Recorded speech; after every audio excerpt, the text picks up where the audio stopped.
Այո, ընկերներ, 4 տարին անցավ աննկատ, հիմա մեծացել ենք, հասունացել, իմաստուն ենք դարձել։ Մեր թանկագին ուսուցիչներ, այս ամենը ձեր շնորհիվ, շնորհակալ ենք մեր շատ սիրելի ուսուցիչներ։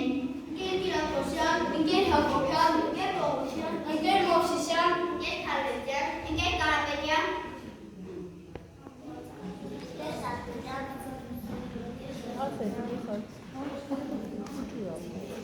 Եվ վերջապես ընկեր Սարգսյաններ։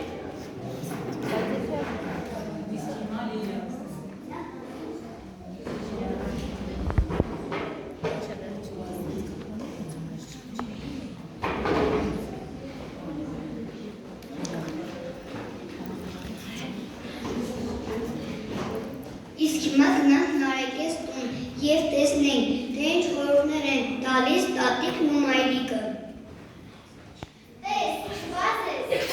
ինչ անես, աղջիկների չնեղացնես, ու սշտումը չբարկացնես, շատ չխոսես, չվղավես, դե լավ, մայրիկ, չեմ հասկանում, դե նմրուցում, ինչ են անում, թե չեն վազում, չեն աղմուկում, սրա, նրան չեն կաշում, էլ ինչու են դպրոց գնում,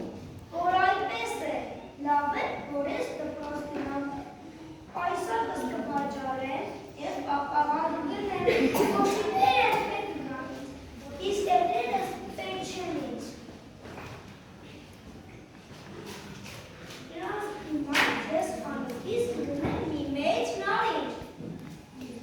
Տատիկն այստեղ չի դիմանում, ձնկներին է ձեռքով զարկում։ Վայ, քորանամ ես, ինչ ես ասում, մեծ հույսեր եք մեր փայփայում, թե կդառնաս դու մեծ բժիշկ և քանի կյանք պետք փրկել։ Մայրիկն այստեղ շատ լավ գիտի, թե Նարեկին ոնց